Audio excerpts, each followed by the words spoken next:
edition of the Sports Report. And we are back. We got the full crew in the house. That is what it's all about. The Yankees, out of any team in the league, are the best equipped to handle a blow like this. I think there is a higher power at play here. He's due law of averages. That dude is the ultimate scrub. It's trash. Yeah. Every person you have in there is fucking trash. Next game, you're going to see a big performance. You can see it in the end of the game, and I'm just totally stoked and excited for this. And we are back. Welcome to another edition of the Sports Port. And once again, it is the Barnes and Tony Show. Yep. Anthony, how are you, my friends? I'm doing great today, dude. Beautiful Friday out there. It's stormy. It's a little cool, though. Kind of overcast and shitty, if you ask me, actually. But, dude, great Friday. Excited for the weekend. Yeah, but I thought you liked the weather like this, no? I mean, I like it cool and stuff. Yeah. And, every so often, rain is nice, but I don't know. I'm getting kind of tired. I feel like it's been wet since it snowed. Everything's just been fucking wet perpetually, dude. It has been. Yeah, this week, I mean, we barely could do anything at work. And it's like, I'm sure for you, for work, it's got to suck, dude. Yeah. But it's just for me. I'm just complaining about mud and stuff. Like, it's kind of funny. Like, I think I'm always telling you about like these like customers. It's like, what are you saying? So this lady, we were supposed to start a job on Wednesday, like a smaller job, but like, and it's on the roof, like doing like a chimney. And, she's been like, oh yeah, like I know, like if the weather, and then I texted her this morning, like, yeah, no, we're going to have to, wait till tomorrow. And then she's like, oh, well, like, I mean, it's supposed to clear up this afternoon, but it's like, well, yeah, but like, the roof can't be soaked. And then you're going to work on it in the afternoon. Yeah.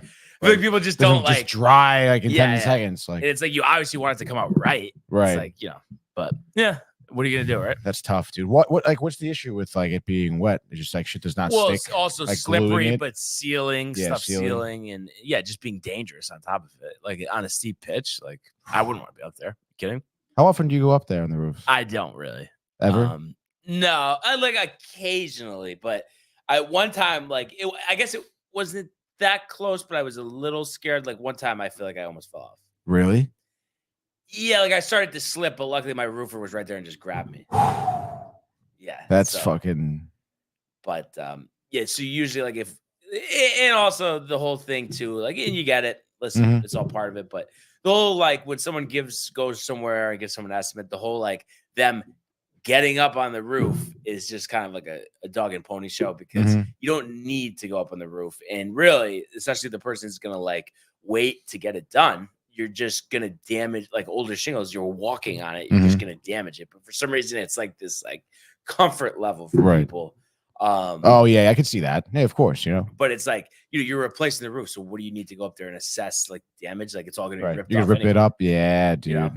So yeah, kind of crazy, but just wanted to mention that. And Matt had texted me before about this, and I see a comment about it as well. Today, unfortunately, the 4-year anniversary of when Kobe passed away. And I was just texting Matt. I remember he was like, I think the first person I talked to about it. And we couldn't believe it. And especially when the report, first came out, you're like this when anytime you hear something like this, but you're like, oh God, like, please have this be like one of those fake reports. Like, and that was honestly like one of like the crazier, shocking like things ever.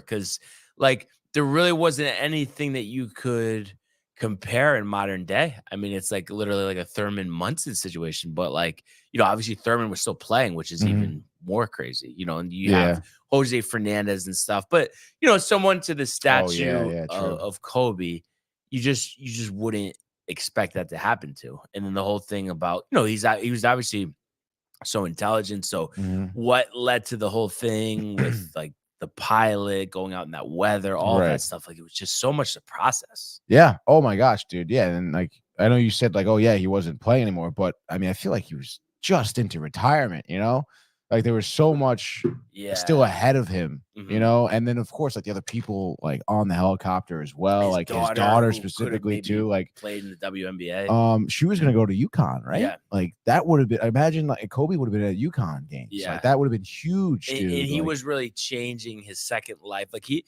really came off when he was playing as kind of like a hard ass and kind of not getting along with others. It seemed like. Because of him being a dad and the relationship he had with his daughter, it seemed like he was changing and like really like enjoying life more than he had before. He was leaning into like a father figure almost. He seems so much loving and like he's a real like dad, like a daughter's dad. Yeah. And I remember right before that happened, it was the last time they were in person together. I remember that whole thing. I don't know if you remember this, but he went to a Laker game with his daughter. And like he like dapped up LeBron, like, from the courtside, and that was the last time he was at Staples Center. So crazy, dude. Yeah. And then again on top of it, it was just so I thought it was fake when I first heard it. I forget, someone told me like someone was standing next to me. I forget who it was. I think it might have been someone at school, and there's like, I think Kobe Bryant just died, and I was like, what? And she's a helicopter. I was like, that's got to be fake, dude. Like helicopter, like no way.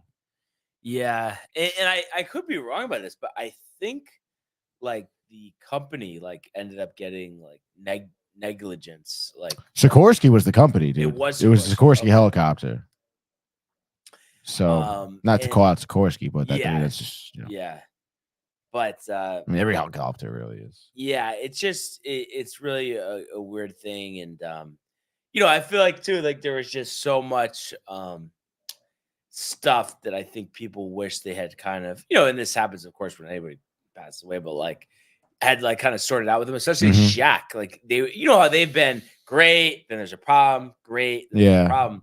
And it seemed like they were good. And I don't know if you ever saw it, but they have that thing from TNT where Shaq interviewed Kobe and they talked about their days. Like that was one of the best interviews I've ever seen. But then right after that, they started beefing on Twitter and Shaq blamed Kobe for losing the 2004 finals to the Pistons because he shot too much. And then obviously right after that happened, it was, I think it was really tough for Shaq, that you didn't get to end things on more of a positive note. Cause they were such a good I mean, they were like the best duo that you could imagine. I mean, when you grow, like when I grew up, we would play pickup basketball and you're playing 2-on-2, it's like you're like, oh, dude, like Shaq and Kobe, like that was what you were thriving for. So that is pretty crazy. It's tough, like that Shaq has to live with that, but and you wonder too how much more they could have won if like the egos didn't get in the way, like if they stuck together. Yeah, and also, I mean, Kobe talks like you've heard him talk about it, like if Shaq like worked out and like practiced, like how ridiculous they would have been too. Like Shaq would always say, it's like you would just party all off season and then get in shape like during the season. Yeah, exactly. He'd play basketball to get in shape for basketball. Yeah. But yeah, so definitely tough to reflect back on that. Oh, by the way, Jay Bird here says Sikorsky didn't get any backlash. He says shouldn't have been flying that day. It was foggy conditions. Yeah. Interesting that Jay Bird, an employee at the time of Sikorsky, has now fled the country. Sounds kind of guilty to me. You think? Wow. But yeah. What else we got? Want to get some more comments? Yeah, let's get to some more comments, dude. Let's get it going, dude. Matthew Gabriel hyped for a championship Sunday, dude. Yeah, he also says, honestly, he's gonna be legendary. Says Matthew. And JB says Picks Day, Football Friday. It's freaking weekend right now. Hashtag the company Jays, hashtag sports, hashtag downtime TV. And after we do our frenzy, we will reveal the picks, but we'll keep everybody guessing. Until then, obviously, me, you, Kevin, Josh, obviously no. That's it. No one else, dude. And of course, Josh B hyped another week closer to February 18th, dude. It's gonna be so much fun. Yeah. To have everyone in studio in person, the food, the hanging out, and then the Madden. And then I think the following week is spring training games. Really? Yeah. Wow, that's crazy, dude. Yeah. That's sick. And spring then is in the air, Tony. JB says if anything needs to see if you need to replace a couple boards, but that's in the attic. Talking about the roofing scenario, and that's something I don't mind, but I'm sure you would get a chuckle out of this, Tony. So I will only go in an attic if it's finished. I went in. No, the best part. This happened one time. This chief, okay, I'm literally in my car, ready to drive away. Gave him the estimate, everything. Would you mind just going in the attic and the thing's not finished? And I swear to God, one of my legs right through the insulation. What? And then we had to repair it. And then on top of it, he doesn't even go with us. Thanks, dude. That is hilarious. I was all set, ready to go. That's years tough, ago. dude. But so now I don't mess with that. Like if foot through the insulation. Yeah, if the plywood's down, fine. But and yeah, what Josh B is speaking of, you go up there, you could see like black marks or cracked plywood, rotted plywood. So you can figure that, but you really don't know until you strip off the roof and see what's underneath. Ventilation, Tony, very big. You gotta have your ventilation, a ridge vent. Tony. Yeah, give me 5 minutes on a ridge vent. I got nothing, dude. I will say I'm learning a lot today on Sports Board. JB though also mentioned Clemente too. Yeah, that was tough. And he's saying that they knew about the weather. They still sent that flight. And it was like heartbreaking. that tournament she was in. They wanted to get there. Josh B knows all about it. #GirlDad too. Michael Buck just saying the night before Kobe died, LeBron passed him. Oh, that's right. That was the night before, really? All-time scoring. I remember Kobe tweeted LeBron, congrats. Things can change in a second, he says. That was really like kind of eerie. Yeah, no, very eerie. And then Lonnie in the building as well saying, good morning, gentlemen. Let's have an awesome Friday show. The Frenzy with a huge Knicks win last night. Let me get to watching and listening to greatness, and y'all know what I rep, he says. Yes, sir. Yanni. And then Jay Bird in the house saying, what up, Josh? We will never not say Kobe when I'm throwing things in the bin, dude. Yeah. No, very true, dude. And then Jay Bird says, Luis Reese Zamet. Look him up. Rugby player transferring to the NFL placement portal, dude. Brian. It sounds like a Julius Chestnut type of scenario. Julius Chestnut, come on, dude. There's been a lot of former Sacred Heart University. No, former rugby players that go to the NFL. Oh, yeah. It happens. Yeah, no, that's true. That's true. And then he says Kobe is easily a top 5 all-time player. Easily, dude. Yeah. Definitely. And just the work ethic. You don't see that these days. That is unbelievable work ethic, dude. Is for sure. Almost spiteful work ethic. Yeah. What I just wanted to go over here before we go to football is Farmers Insurance Open. We're 2 rounds in here. Steven Yeager. So Tony, do a couple of Jägermeisters this weekend. Oh my gosh. 12 under, 8 under yesterday. So he has a 1-shot lead over Nikolai Hogard. You got anything on Yeager? He's been, I think he's from Germany. He's been pretty good, the last couple of years. Right. Hogard in second, Dietrich and Pavin tied for third, and then Tony Finau, runner-up in this tournament back in 2021, 6 under yesterday on the North Course. Nice. He's tied for 5th with Michael Kim. Nice. At 9 under par. And then I just want to see where our guys are here. So let's see. So Max Homa just made the cut here, 70 and 70 his first 2 days. He's tied for 50th. And then Adberg. He fell hard. Really? Huh?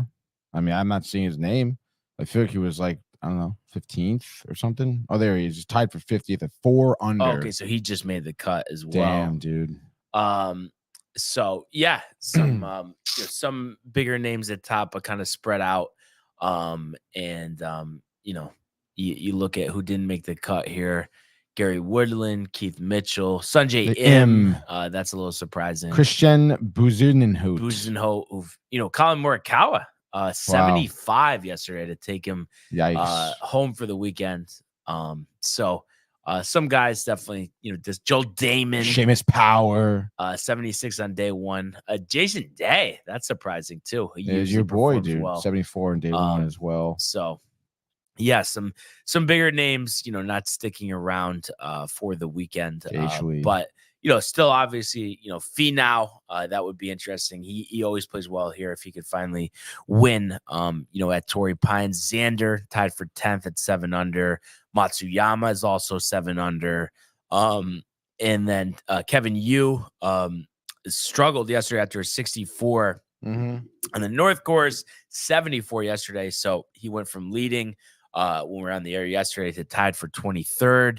Patrick Cantlay, another tough day, +1. So he's tied for 23rd at 6 under. Right. And then Shane Lowry, 5 under par, tied for 36.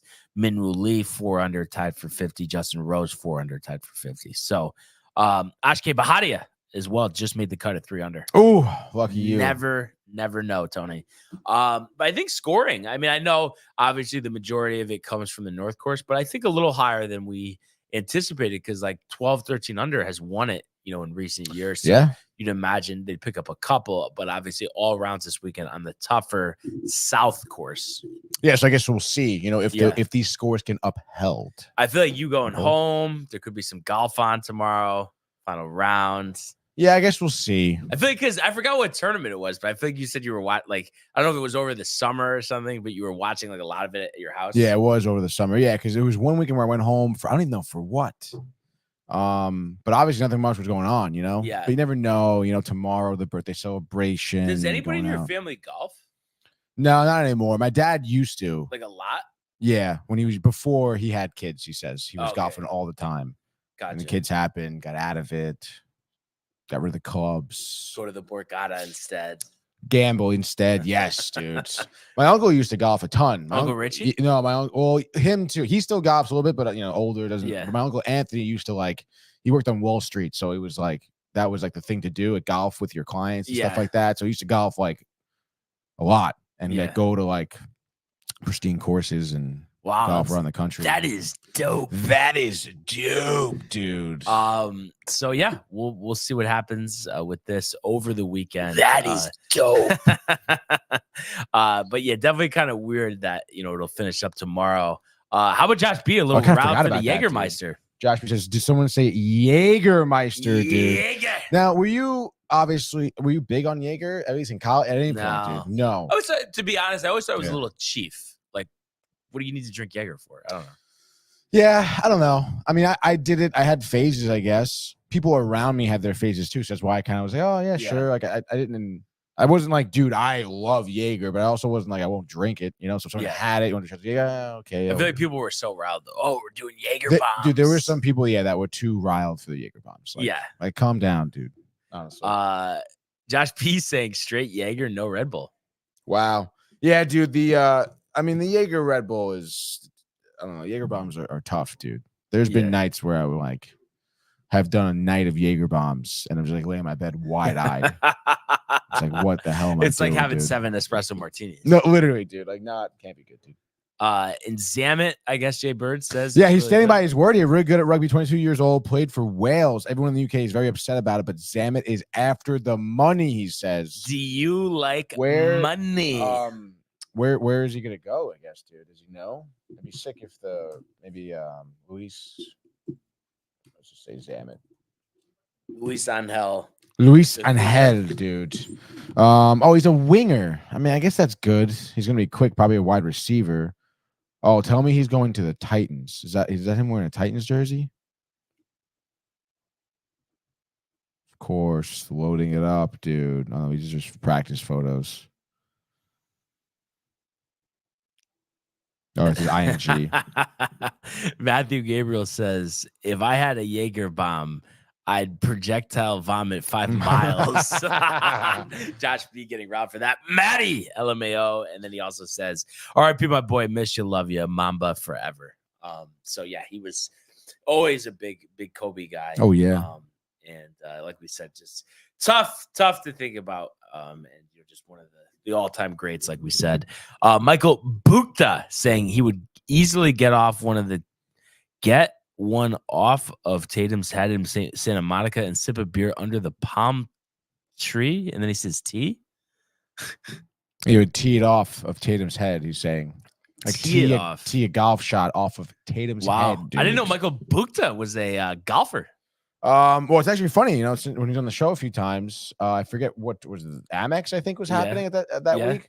So we were talking about it. He goes, "Oh, you got to talk golf." He was kind of getting into it a little bit. He's like, "I got to talk golf for Barnes," and he was like writing off some names. We were going to some stats and stuff. It was cool. I could see him though, swinging it well. Yeah, I mean, he's all around sports guy. Yeah, that one. He says he likes to watch golf. We talked about it too. I mean, great broadcast. We've talked about it before Nance. too. It really is, dude. Just top notch, like great coverage, dude. It really is. Yeah, and especially the majors and of course the Masters. Like honestly though, because I know it's grown on you, but specifically the Masters, like it is like pretty sick. Stop now. It really is a tradition like no other. It's just how green that course is. And the way Nance does it. Michael saying Jim Nance is my homie. Hey, here we go. But he's gonna smoke Tatum in golf and fight him on the court. Wow. Is Tatum a golfer? Do you know? Like, is he one of those? I mean, usually all the basketball players play golf, Steph Curry, Michael Jordan, Charles Barkley golfs, right? I think. Oh, tries to. He's so funny. He's not that funny. No, exactly. Like, you think he's an idiot, don't you? I think he's an idiot, yeah. But I mean, no, it's just basketball, and I can't argue that. But I think he doesn't even pay attention. Sometimes, yeah, he's out to lunch sometimes. And I just don't. But some people think he's like that funny, and it's just like I've never honestly thought he was funny, like at all. Yeah, ever. I don't know. I think there was like sometimes hit or miss where him and Shaq would be getting into it, and that would be kind of comical. But then they realize that, oh, this is like funny. Like they thought this was funny. Like, and then they try to like force it. And it's just, I don't know, dude. It's just too much. Yeah. It's not good. And I guess Kev do agrees with us. He says, fucking clown alert. For Barkley. I'm assuming. Yeah. And then Michael Bukta says, Tatum is my enemy big time. He's gotten ejected 2 times this year for being a pain in the ass. So really, really getting jacked up, Tony. But let's go now to the world of the National Football League. He wants Jefferson, climbs the ladder. Oh my goodness! Justin Jefferson, the catch of his life. Burrow fires, intercepted, picked off at a pick 6. Minka Fitzpatrick, an absolute ball hawk. Niners twist up front and get to Tagovailoa. Bosa again. Mahomes escaping, on the move, stops, spins, flips it forward for the touchdown. Stop it. Aaron Jones, oh, what a tackle. Quincy Williams with a pile driver. All right. So we did have some coaching hires yesterday, Tony. The openings are dwindling as the Atlanta Falcons hiring former Rams defensive coordinator Raheem Morris, who coincidentally enough was the team's interim coach a couple years ago, was a coach in Tampa Bay, I believe, from 2009 to 2012, an assistant the last 12 years, finally gets another head coaching shot, and, had, received a lot of praise for the job that he had done with that Rams defense, which had struggled, last season. This year, one of the better units in the NFC.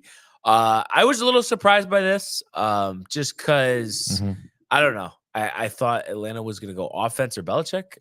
Were you kind of surprised to see them go with Raheem Morris here? I guess him specifically, yeah. But what we talked about yesterday of like Belichick maybe having some issues with like the ownership of the Falcons, the GM, like having that so much control and stuff. Like, I don't know. It seemed to me like maybe this won't work out. It is kind of a weird pivot though. But is it possible that like no one else was really interested in? No, right? I would say Vrabel would have done it, right? And you would think Pete Carroll if they were giving. So weird. I feel like he's getting slighted, Carroll. I don't know if he's just like also like, oh well, I'll get paid my salary and I could just be a consultant for the Seahawks. But you would think he just wants to coach and kind of prove them wrong that he has a lot left. I guess so. I don't know. Do you think Carroll's that kind of egotistical? You think where he has to feel like he has to prove himself? No, but I mean, I would, just think about it from his perspective. He's a Super Bowl winning coach, won titles in college, and it's like you're telling him that he's not good enough to coach. Seattle doesn't even have anybody in there yet, and it's like you're going to bring in a first-time head coach. Like I know they're thinking like ahead of the thing long term. Carroll's 72. He's not going to be there forever. But I think that was one of the worst coaching decisions I've seen in the last couple of years. Okay, yeah, fair enough. Yeah, I don't know. I mean, I don't know. This guy, Morris, yeah, I don't know. It doesn't really seem like they're that enthralled by it. But also, like, is it possible that Falcons ownership, I mean, I think they kind of have a little shift of power, right? I heard Rick and Dave talk about this morning where the owner is like, at this point now, like everyone's kind of reporting to him in terms of their move. Like the GM like reports to the owner on what they're doing. So do you think it was just kind of like the owner wanted to be more in control and needed coaches that he knew he could be able to use and would just listen to what he says? Because I think veteran coaches like Carroll, like Belichick are probably not doing that for him, right? Yeah, I'm more thinking that he thinks he's gonna, bring a sense of integrity, professionalism to the head coaching position. Arthur Smith was a fucking weirdo. Yeah. And just like went to Hofstra, this guy. Defense will be really good. Their defense has been mediocre. And I think their offense at times has been mediocre, but again, you don't have a quarterback. So I think it'll be, what quarterback, what offensive coordinator they bring in. I do remember though him as the Tampa head coach. I went to my only time going to Raymond James Stadium in Tampa. He was the head coach. Josh Freeman was the quarterback way back when. I think it was 2009. I think. Wow. 2009 or 2010. So long time ago. But yeah, and it's crazy too. Because he hasn't interviewed anywhere else. Kind of seems like Belichick's gonna have to sit this one out unless the Bills make a move. I don't know. That's like kind of weird though. Do you think do you think he would sit out his season and then come back, or? I mean, I think that win record, you would think anyway, would be everything to him, so that he's not going to want to give that up. But that's so crazy. Why? Like, how of all the teams that have had issues this season, like you're telling me Belichick can't fit anywhere else? No one was interested in it. Buffalo is the fit because Seattle is kind of a rebuild. What are they doing with Geno? And then Washington is a rebuild. Yeah, I guess so. You think Bill would want to go to Buffalo? I think so, right? I mean, it's all ready to go. So if Buffalo loses, you think they pivot? If Buffalo what? Well, since Buffalo has lost, I should say. Yeah, I mean, it's just weird though we haven't heard anything, so it's just something I guess is up in the air. But I would think now the overwhelming sentiment is that Belichick is not going to coach next year, unless I guess they fire the coach. But that's crazy. You would think they would have already done that. Yeah, and true. then the other head coach hire, it kind of was a surprise to me.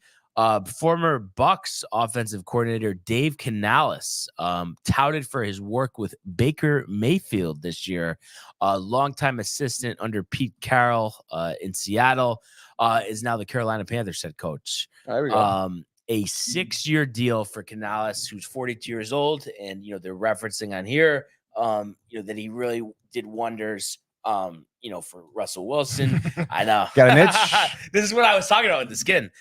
Geno Smith and then Baker Mayfield. So kind of interesting. But I think, it makes sense just given that Bryce Young struggled a lot last year. You're going to want, as like Domac said yesterday, somebody that's known as a quarterback whisperer in Canales to fix Bryce Young. So from that standpoint, and I think with a young team, you want a younger head coach.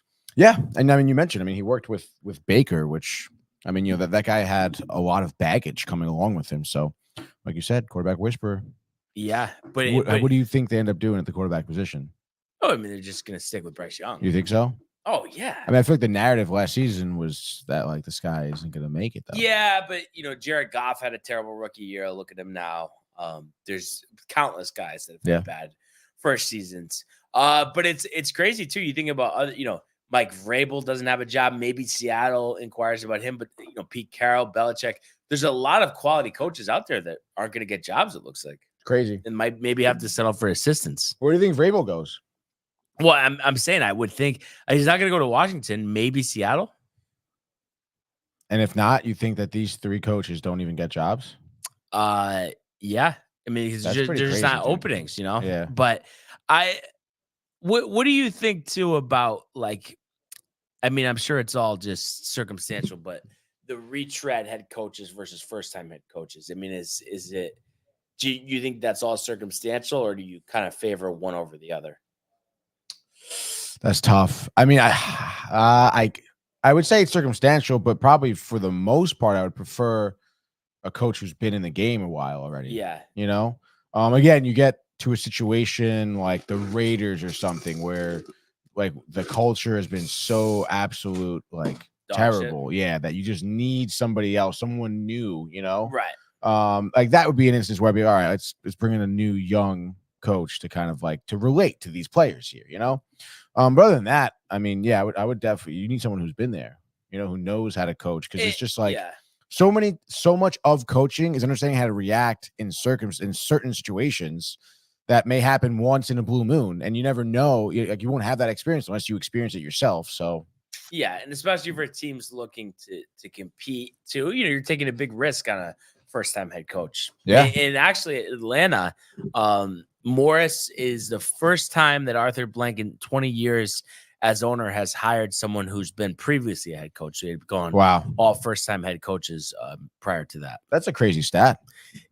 Yeah, it is. It is. But, you know, I'm sure there's just some thought that, you know, you failed before. Mm-hmm. Why are you going back? Why are you giving them another chance? Yeah. I'm guessing that's what the thought is, you know? Mm-hmm. But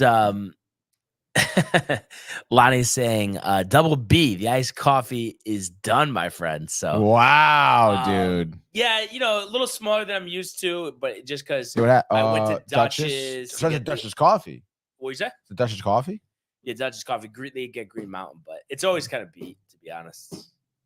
Like burnt kind of. Oh, that's tough, dude. Egg sandwiches?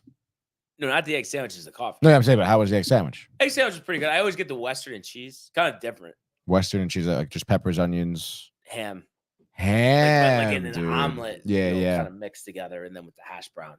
Oh, that sounds good. It was pretty good though. I mean, obviously, it's not going to top like getting it from like a deli, but right, like of course. it's still pretty good. Yeah, good for them. Never had their breakfast. How was your coffee this morning? You still go with the secret flavor? Oh, no. I don't. Secret flavor is good. I'm still like jury's still out on it. To me, it tastes a little bit still like French vanilla. Honestly, sometimes I can't even tell the difference. But it's supposed to be toasted almond? Toasted almond vanilla. Toasted or vanilla almond toasted vanilla. almond, something like that. Yeah. I want to say this is French vanilla. Shout out to Mike too. Mike just brought me this coffee. It was just here when I got here. Oh, wow. Yeah, I haven't seen him yet to thank him. But, obviously I will when I see him. He's probably chat right now. Yeah, we're probably getting ready for the chat. I don't think I saw him come in. I saw Renee come in. But I feel like the chat is always on. Yeah. At the end of the day. Oh yeah, dude. Oh yeah, dude. JB's always in the chat, dude. Absolutely. And Kev also yeah, he had a whole big thing, dude. He said that he says, "Oh shit, didn't realize that his first message didn't send, so let's do it again." He's in the basement, it's choppy service, and then he sends it out. He says, "Let's go, dude." Can't find the soundbite, totally fine. We want the smoke as usual. As a Rep TV rep the sports report. We need to weed out the clowns because it's getting corny. He said, February 18th, closer. We rolling deep to Downtime TV. Kev, all jacked up. And also Michael Buckta says greatest Kobe moment is buzzer beat over that weirdo Dwayne Wade. The crowd went insane as they always do for Kobe. And I would think Michael saw that when he was in here, like for the basketball video, right? That we have that on. That's the last part of the intro. Oh yeah, I don't know if he never mentioned. Maybe he didn't know. But you played it, right? Because when you guys talked NBA, must have played it. So must have, dude. We could always play it, you know, just to throw him a bone. We could play it for him. Yeah, sure. But that being said, Tony, I know there's only 2 games, but it is time for the football frenzy. Yeah, baby. Let's effing go. It's NFL Sunday. It's conference championship, baby. Super pumped here. Obviously, we're down to just 2 games. The only downside, honestly, the frenzy could be coming to an end soon. But nonetheless, it's Sunday, baby. Conference championship weekend. The Chiefs are at the Ravens. 3 p.m. CBS, Brian. The Ravens in Baltimore here. -4, dude. Over under at 44.5. Can the Ravens keep up this awesome, stellar season, Brian? Tony Romo, jacked up. I can't wait to watch this one, and I love the tandem of Nance and Romo. Great. And how about you got 3 MVPs, soon to be 4 MVPs in this game at the quarterback position, 2 for Mahomes, 2 for Lamar Jackson, and the big question is here, can Lamar, can he get over the hump? Can he get to a Super Bowl? Can John Harbaugh get back to the Super Bowl 12 years later? Wow. After defeating his brother Jim. And then for the Chiefs here, a very weird year, inconsistent on offense, led by the defense. But last couple playoff games, the offense has been flowing. Travis Kelce, Rashee Rice, Mahomes has done a great job running the ball, as well as Isaiah Pacheco defensively. Chris Jones has been an absolute animal. But we know about all the playmakers on the side of the Baltimore Ravens as well. Their defense, one of the top in the entire football league.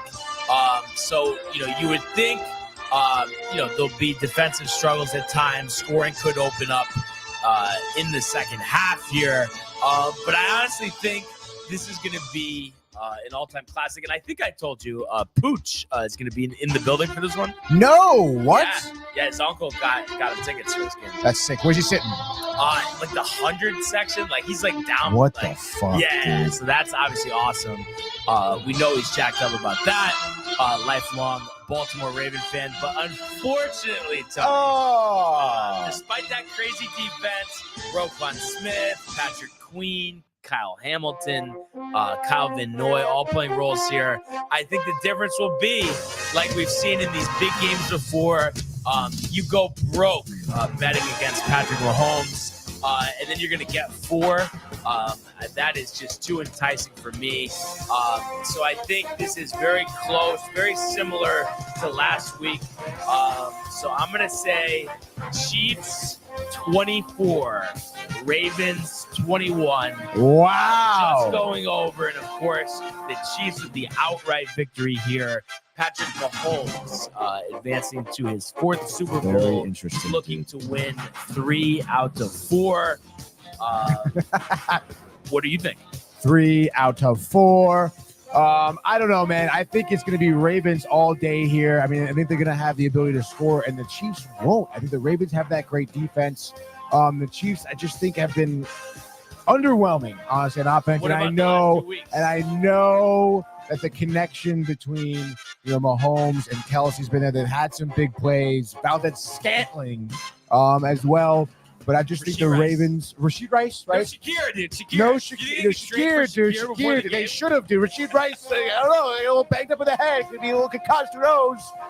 But the Ravens, dude, I just think Odell, big spot. I'm telling you right now, they have some big catches. Gus Edwards, couple touchdowns. Zay Flowers been killing it. Their other running back, Hill, I think his last name is Justice Hill. Dalvin Cook. They're going to be cooking on the ground through the air. Lamar too's going to be scrambling. I don't think the Chiefs defense will have an answer for all of that. No way. But Michael Buckta will tell you the Ravens are winning this game 34-27. Wow. All I would say, though, let's say hypothetically, tie game, Ravens down 3, Ravens down 7, last minute of the game, can he go 80 yards in a minute? No timeouts. Lamar? Throwing the ball. Easy. Yes. Guess we'll find out. Guess we will find out. Speaking of finding out, the next game here, 6:30 p.m. FOX, the primetime game. You have the Detroit Lions roaring into Levi Stadium in Santa Clara to play the 49ers. Honestly, I'm kind of surprised here. San Francisco -7.5, over under at 51.5. So Vegas expecting a lot of scoring and kind of expecting the Niners to clearly be out the Lions here. But I don't know. What do you think? Debo, by the way, practiced yesterday, I believe. I did see so that. What do you think?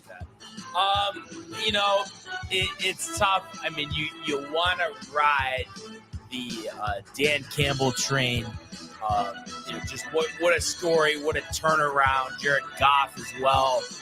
really getting the most out of his players.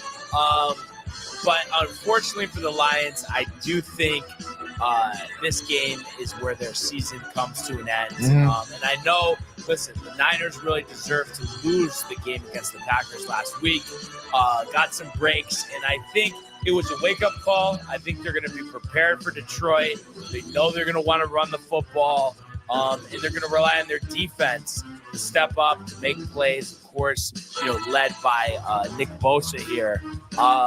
So I think this is close. I don't think the Niners covered. There's some stat where they haven't covered in like 6 straight home games or something. I don't think they cover again, but they do win. And I do think it goes under. So we're going to say the Niners here are going to win this game 21-17. Wow, dude. 21-17. Very interesting.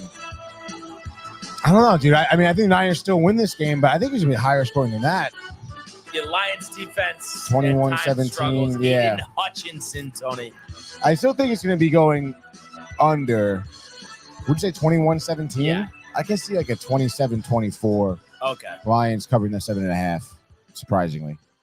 Bang. Right there. And now that we did that, we can announce the picks, and we are both 4-1.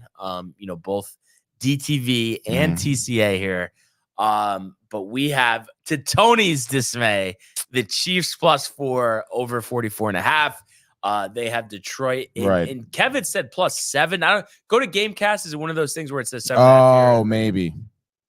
By the way, when you predicted the Chiefs Ravens, you realize I think you said 24-21. Yeah, okay. That would be 45. Right, but -4 for the Ravens. Right, but I said the Chiefs +4. Oh wait, yeah, you're right. My bad. The coffee, dude, not enough. What are we gonna it said 7.5. Dude. I mean, I hate giving them free points, but just to be fair, right? I mean, it's 7.5, and then we get the Chiefs +4. Yeah. So Josh B. 7. And it's 51.5 for the okay. Niners, so 51.5, and then we're 44.5 and 4. So I just honestly, Tony, I'm just trying to get a sense here. This whole thinking the Ravens here, right? Based is more of that thought on the way they've performed this year, or about the way the Chiefs have performed this year? I guess, I mean, obviously it's a little bit of both, but it would be more so on the Ravens side on how they've been performing. Running the ball. Every game is 200 yards. It's crazy. You would think the Chiefs still have something to say about that. You would think so, but you would think previous teams would as well. Last week they had, I think, over 200 yards, right? The Ravens? Yeah. Yeah. But that's the Texans, So, I mean, I think defensively, I mean, it's a big step up going to Kansas City. Yeah. So, I mean, I guess we'll see. But I don't know, dude. I just got this feeling. And Lamar has been clean. I know he may be due, but I don't think it'll happen. I think he's going to stay clean, and he's going to, use his legs. Also, I feel like in past times with the Ravens in the playoffs, or at least blowing it towards the end of the season, like I feel like Lamar always had some type of like ankle injury or something where he wasn't really able to scramble as well or to run as well. And it seems like he's fully healthy right now. So I think that they're going to be scoring a lot. I don't think that the Kansas City defense will do a great job in defending that. It's too many threats, like a triple threat. What do you got? What are you looking at? Yanni says, in my personal playoff picks, I'm 8-2 so far. Just picking winners, no spreads included. Not that anyone cares. Just figured I'd say so because that's a pretty clean record. No, that's a great record. And Yanni, if you could, I'm very interested to hear who do you got? Your thoughts on both games. But specifically this game, I'm just kind of curious, what your thoughts are. Chiefs, Ravens, what do you got? I think the key, for the Ravens, for them to win this game, I think they have to start out hot, start with the lead, and then be able to run the ball absolutely and wind clock. Like I said, I think they will run into trouble if they are trailing, because I think then you have to play the game differently, and you ask Lamar to do things not the way that he's been doing them all season. That's where I could see them running into just some trouble. And I do just think too, I mean, we kind of spoke about it, but Chiefs offensively last 2 games, I feel like they've gotten everything they wanted. It's like they haven't really been slowed down too much. No, yeah, I agree with that. I guess we'll see. I mean, Baltimore's good defense. Great secondary, I feel. This is a little crazy, but if you want to go breaking news. Oh. Ex-WWE employee files federal lawsuit accusing Vince McMahon of sexual misconduct, including offering her to wrestler for sex. So offering her to like another wrestler? Yeah. Kind of, I mean, there's been a lot of stuff swirling with Vince McMahon, but you never know what's true, what's not. But that's kind of crazy. Who broke that? ESPN. Wow. Jeremy Schaap.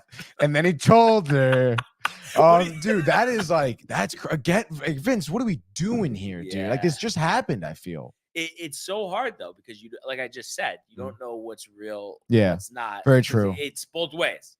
Like, it's like you look at it, people in position of power, right? Take advantage. Matt Lauer, an example, do stuff that, obviously is not right and you shouldn't be doing. But then at the same time, when people are in power, people make accusations that aren't always true. So you really don't know until the court of law determines it. Well, obviously, and it's until proven guilty, of course. But the track record, I mean, it's not great, dude. Yeah. Well, I guess time will tell. If you had to guess, Lonnie said he's going to text me his predictions. But what would you, putting on your Yanni cap, what do you think he's going to say? If I were to put on his Yanni cap, I would say he would go with the Chiefs. Yeah. The experience, Mahomes, don't bet against him. Right. And then the Niners. Yeah. Dan Campbell, it's nice, but the Niners, the talent. Yeah. Chiefs, Niners. Yeah. What do you think? You think he would say that? Yeah, that sounds about right. You think he's gonna go to complete opposite now since we said that? Probably. It was just a hypothetical. Jay wants to get us a Jeremy Schaap poster. Is that what he said? Yeah. I don't think Oh no, not Jay. Josh B. Oh, Josh B. I'm getting you guys a Jeremy Schaap poster. It's so we're so hooked on saying that we can't help it because it's fucking hilarious. It gets me every time, dude. It would be so funny if we saw Jeremy Schaap like out at like a bar or something. Yeah. And just like kind of asked him about that, how he came up with like that, the tone, right? And then if we try to give an invitation, like what he would say. You think he would laugh about it? Or I think so, to an extent, right? To an extent. They probably don't even sell Jeremy Schaap posters, dude. You have to have one made. I'm just reading this report here. Oh, the Vince? No. Oh. Lonnie was giving me his analysis. Oh, what do you got? He's still typing, actually. So we'll okay. Go back to that. And then Josh B also says, take that 0.5 hook late. I know, LOL. Jay saying Vince is a dog. Jay, I'm trying to think. What time is it in London right now? Was he 5 hours ahead, I think? He's ahead? Yeah. So it's 4 o'clock. 4 o'clock, huh? Why? What does that mean? You think he's drinking right now? What? I kind of think on a Friday he's popped. No, I can see that. Because I haven't, unfortunately, I haven't talked to Jay too much since he went over there. Have you like talked to him? Have you heard any like crazy stories? The rugby bar, anything? No, nothing yet. I've just gotten photos of Guinness? him playing matches. Yeah, the Guinness the bar. Wait, rugby matches? Yeah, he's joined a team there. So how did he explain like how he got to that with the team, like how it came about? I'm saying.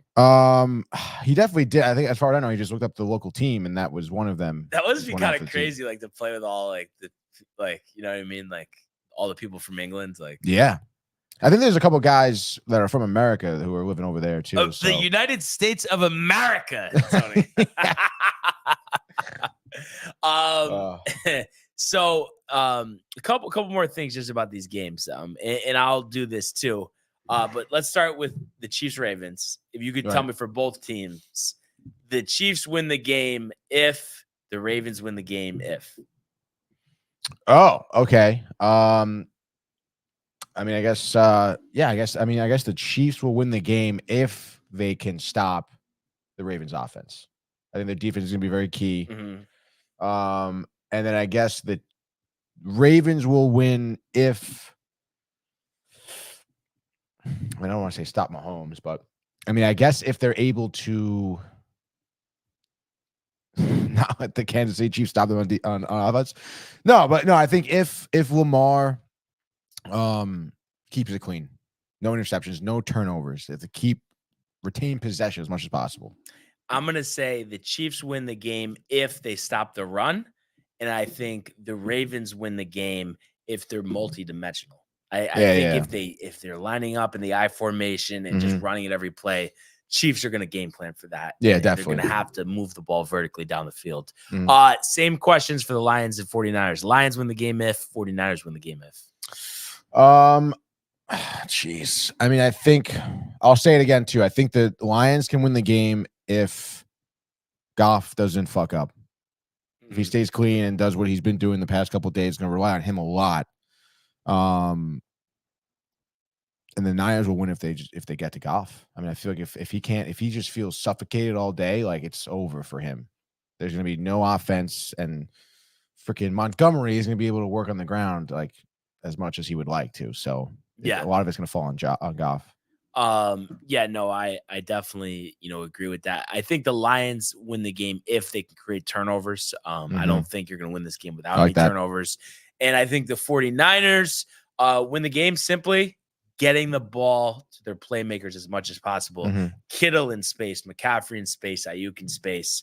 That's how you win the game. And obviously, McCaffrey's their most important player. It just seems like he does something electric with the ball every time he has it. Oh, literally every time, yeah. So I think, though, we both can agree that both of these games we're expecting to be, more or less all-time classics. Car's cool. Is that prefer? Could be. Yo. JB says the Niners win if Debo is healthy enough to contribute. I guess it's interesting. I think Debo is a talent, but he's been injured a lot this year. It almost seems like this year, like he's not the same guy right now. I don't know. I mean, I feel like he is, he's a big boy, dude.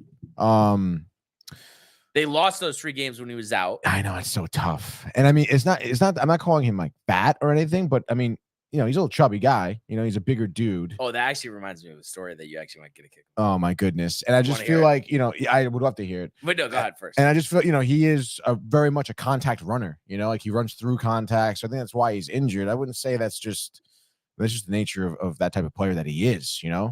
But what do you got, dude? What's the story? Right, so, just sometimes, and listen, I've always been like, that type of stuff doesn't bother me. It's just the point of it. So yesterday, I know you're familiar with Gaetano's, obviously. I got the Italian combo yesterday. Of course. So brother. the ramp going up the side of the building? Yes. So I'm walking to my car, like got my sandwich in my car. This older lady. She's coming up? Yeah, coming up. So she sees me coming, kind of like bugs out. And then it's a little tight space. Yeah, no, it's narrow. So I kind of just moved to the side and she goes, yeah, thanks. Two chubbies, tough to get by. Oh. And it's just one of those things. You know what I mean? Like, I'm not bothered, but it's just, I feel like that is for older people, they just don't care about something. Yeah. And she wasn't doubting herself too. Right. But just the point, that goes back to the whole, hey, big guy. That's so funny. No filter though. You get to that age. You're at that age, care. Yeah. And you just don't even, I mean, she probably thought it was funny as hell too. Yeah. So little sign of disrespect. You're going to argue with it? Yeah, you should argue with it. What? Excuse me?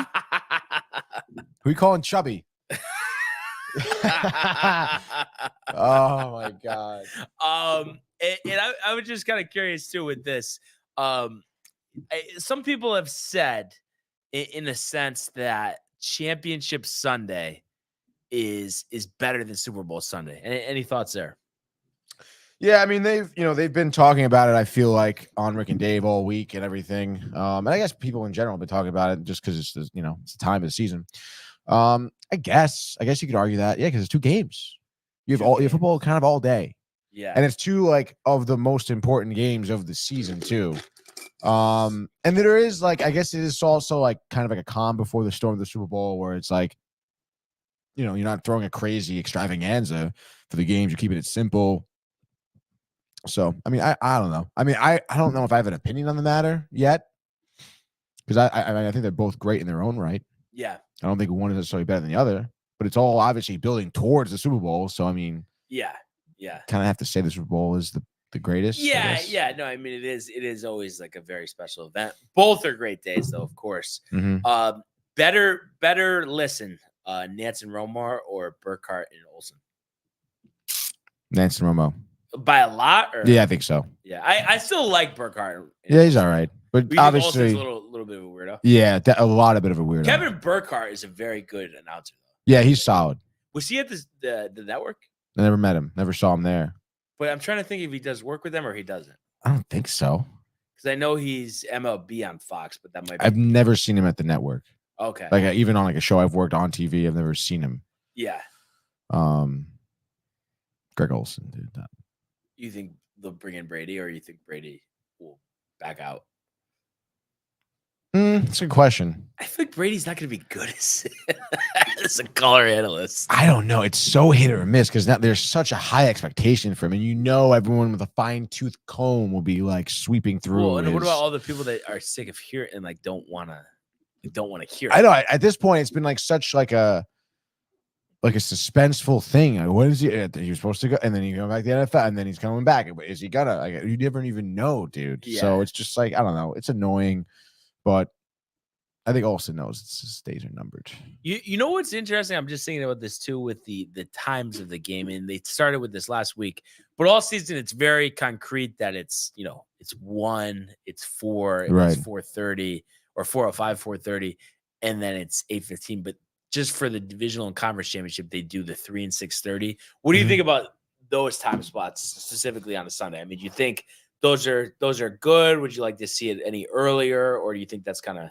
Well, I mean, I guess earlier would be. No, I love 1 o'clock games because like you wake up Sunday morning, you make a little breakfast, you hang out for a second. 4:30. Yeah, 1 and 4:30 would be cool. But I'm guessing that they do it this way because they're you have a little bit more of a nighttime though, and then usually you have one on the West Coast. I mean, it varies each year, but I'm saying like so they're both almost at the same time, right? 3 Eastern and then 3:30. I mean, I like it. I like the way I like the time disparity between the two. There's really not much time in between the games, which is great. All you really is a half hour at most. Yeah. So I like that. But yeah, I guess 1 and 4. But then again, it's going to be like what, like 8 o'clock, and it's over. Like football's been done. Oh, if you do the 1 and 4:30. 4:30, yeah. I think it ends too early. It ends 9:30. Yeah. That's true. Yeah. So I think it's a great gonna be a great day. And can't wait to recap it on Monday. I can't believe though you're nervous about our +4. Like you really think the Ravens are gonna blow them out? Yeah.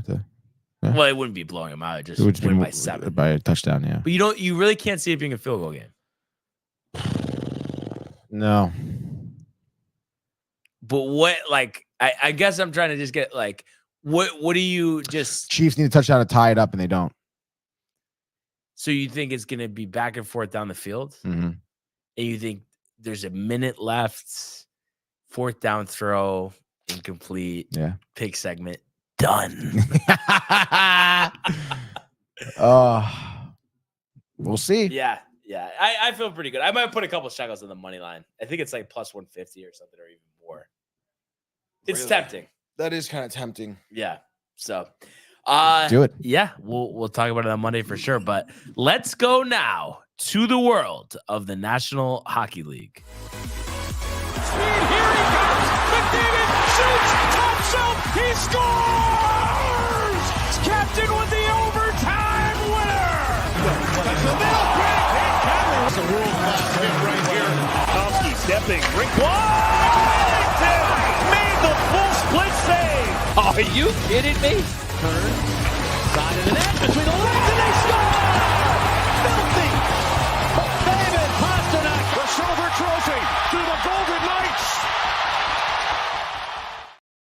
I just realized that that we need to update chat. Wow, I did not expect Renee to have the camera. With no shoes on. Oh, yeah, actually, wow, that is interesting. How's your morning going, Renee? Are you guys still live right now? Are you actually serious? You didn't think we were live? Well, you guys were like quiet, and then I came in, and I'm like, what's going on? Well, the because hockey video was playing. Yeah. Let's go hockey. Shout chat. We got any live comments right now? Any live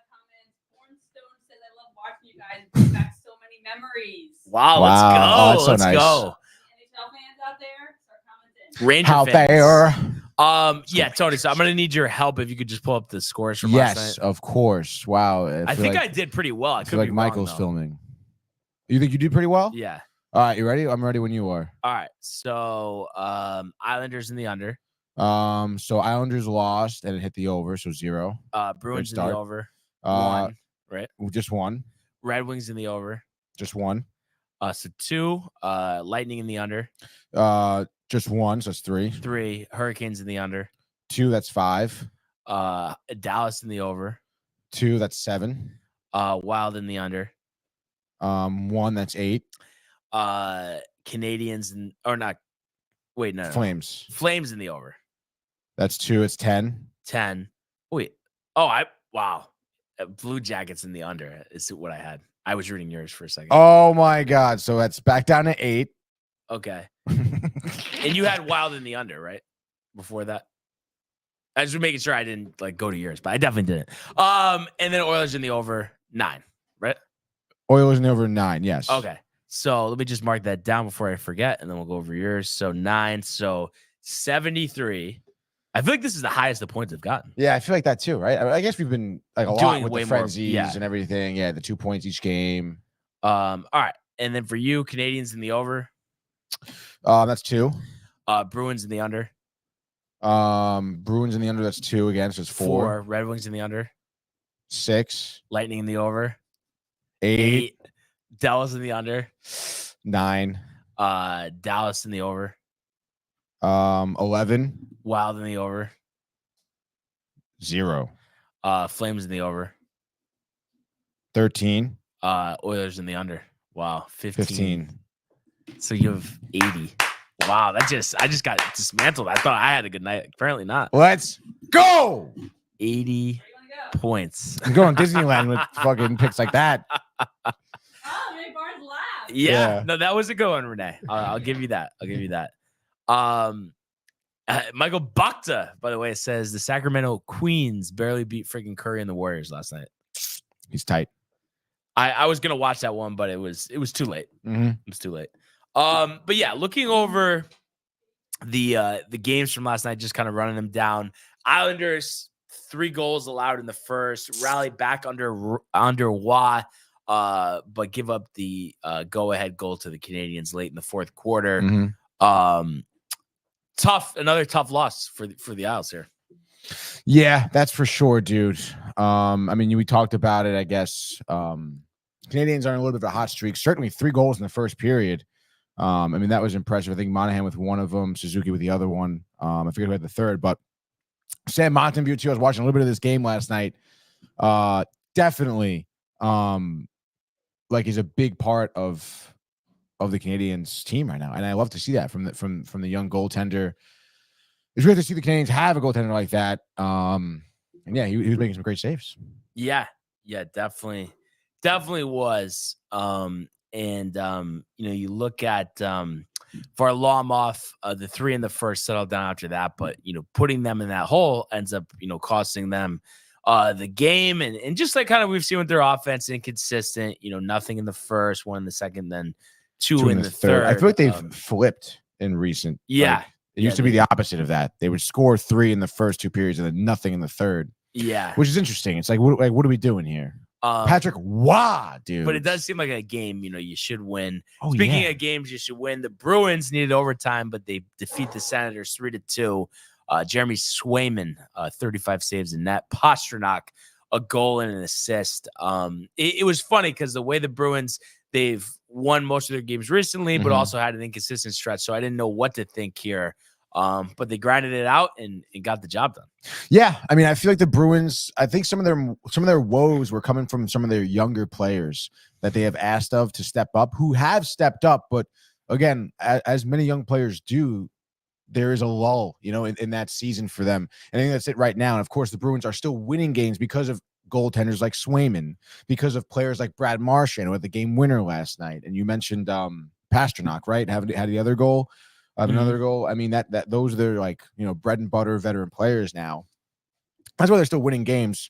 But I mean, yeah, if they want to be more competitive in the playoffs, they're going to need that addition of their young players. Because I mean, and certainly now, I mean, you would think the Bruins score more than 3 goals against the Senators. Oh, so, yeah. you know, Yeah. so which they could turn around, but again, Bruins are still winning anyway. So that veteran talent is not going anywhere. We talked about it yesterday too. Brad Marchand, I mean, he won a cup with the Bruins in 2010, 2011. He was on the team. Yeah. Crazy. So he's been around a while. Yeah. Good experience. The Red Wings shut out the Flyers 3-0. Dylan Larkin with a goal. Lyon with the shutout. Red Wings, trending in the right direction here. Andrew Kopp with a goal. Short-handed goal. I always liked Kopp. Yeah, me too, dude. I think he came over from Winnipeg, right? Originally when he went with the Rangers. But yeah, I mean, we talked about it. Carter Hart out for the Flyers. That's a huge loss. He's like their best player. Yeah, really. He was, having a stellar year too. I gotta look up what his injury is and timeline, but Lion, excuse me, has been a goaltender I've noticed too with the Red Wings, because they also have their goaltender Ville Husso injured, and he was still like he was playing hurt probably, but he wasn't playing that well. Exactly. That's why he was I think he was playing hurt, because he wasn't playing that well. Goes on the IR. Lion comes up, absolutely killing it. And he's gonna go with a hot goaltender. He gets the shutout. I think his first career shutout. I could be wildly mistaken. It's his second of the season, so not his first career shutout. But nonetheless, good job for the Red Wings. I mean, you love to see that. I kind of lost my tab there. Oh, there it is. Yeah, tough nod for the Flyers there, but I mean, the Red Wings have been certainly proving themselves, I think. Yeah, too. And who knows? Maybe they'll be active at the deadline. We saw the Lightning 6-3 over the Coyotes. So again, not a great game from Vasilevsky, but the offense carrying. You look at the veterans, Point, Kucherov, Stamkos, all scoring in this one. Point has 23 goals, Kucherov with 32 goals, and then Stamkos with 20. Victor Hedman had his 38th assists. So I think that the Lightning, after a slow start, have turned it around, and you would think it's only going to get better once Vasilevsky, I think, gets healthier and more in the groove of things. Yeah, definitely. I mean, I think no surprise here. Lightning in the over, Kucherov goal and 2 assists. I mean, it's going to be there every night for them. Yeah, like that stat line for him is ridiculous. It's crazy though. I don't remember talking about him that much last year. It seems like he's really, this year is like his career season by far. Yeah, I mean, I feel like last year he still had great numbers, but yeah, definitely not in terms of leading the league in categories like this. 51 assists, 83 points. I mean, literally 83 points is first in the league, 51 assists is second in the league, and 32 goals is third in the league. So that's absolutely, I mean, he's just killing it from literally every aspect of his game, plus 2 in the ice too so far in the season. So, I mean, great job by him. I mean, look at that. Coming off a hat trick too against the Flyers. He's had, what was that, 4 plus 3, it's 7, 8, 9, 10, 11 points in his last 5 games. Yeah. That's ridiculous. Yeah, no, he's unbelievable. Yeah. Hurricanes 3-2 over the Devils. Antti Ranta finally having a good game here, 23 of 25. Yeah. Aho had his 17th. Michael Bunting, his 21st assist. Love to see it. To Terravin, his 16th, and Stahl, his 6th. You talked about the depth of Carolina yesterday and just figuring out the goaltending scenario. And, they seem like a team second half of this season that are going to continue to work their way up the standings. Oh, yeah, definitely. Again, like they consistently have a good goaltender show up every night. They're going to be extremely dangerous. They've been competitive for that reason the past couple seasons. And the Devils on their end, I mean, they made a late push, 2 goals in the third, but 23 shots total. I mean, that's just like get the job done. They have to get more offense. I understand that they're struggling with injury, but I mean, that's just the game. They've struggled with injury all season. You got to figure out a way to score. Again, deadline, they're going to be active. The Devils, they're going to have to be. Yeah, they definitely need a little bit of a makeover. Yeah. The Stars needed overtime, but they defeat the Ducks 4-3. They are now 29, 13, and 6 this season. Getting goals from Duchesne, his 16th. As well as Smith is 6th, Haskinen his 5th, and Harley, the game winner, his 10th in OT. it's been a while. I think anyway, has it been a while since they've been in like the cup? The Stars? Yeah. Geez, what was it? The COVID year they made it, maybe? Did they? I think so. Yeah. Huh. I'll have to double check what year it was, but it wasn't. It's been within the last like 8 years. But I guess what I was getting at, Peter DeBoer, the coach, but I mean, can they make a run this year? The Stars? Yeah. Are they capable of beating Colorado? Yeah, I think so. I think they're capable of, especially, Colorado is interesting because we've seen them. 2019-20, they won the West. Yeah, they won the West. Okay, cool. That was 2020, right? So COVID year. I think they played. I forget who they played. Tampa Bay. Must be Tampa Bay. But yeah, I think that they have Ottinger and net. They have Lightning. We talked about them. The other day when Riley was here. I mean, their depth, their mix of veteran players, the youth is great. And not for nothing, I know the Ducks aren't a good team, but we talked about Gibson, their goaltender. 40 saves last night. 40 saves. He can be a brick wall. And they still found a way past him. I watched a little bit of that game, and it was gritty. The Ducks are not a team. They're the type of team where if you do let them hang around, they will make you pay for it. They have talent. Adam Henrique, Frankie Vetrano. So again, like they're a team that's not easy to put away, and the Dallas Stars did it. So if they again are hot at the right time, that being playoff time, they can take down the Avs. Certainly. Yeah. The Predators bite me again, 3-2 over the Wild. Really not that much of a surprise, even though I picked the Wild. They've just been so up and down this year. I don't know if the Preds are great, but I'm guessing they'll make the playoffs. I mean, what do you think about Nashville here? 26-21 now. Yeah, I guess so. I mean, when I look at the standings, I know it's tight around there. I want to say they're in like 8th or something like that. Where are we? I think we're at 8. 1, 2, 3, 4, 5, 6, 7, 8. Yeah. Yeah. Kings, Blues, even Coyotes are in the mix there. You never know. I mean, they could get knocked out. The way it's looking, though, I guess they'll hang around that 8th spot. But Saros is good. Saros is good. Good goaltender goes away. Philip Forsberg is solid. I don't even know who their stat leaders are. Let's see. Forsberg, we know.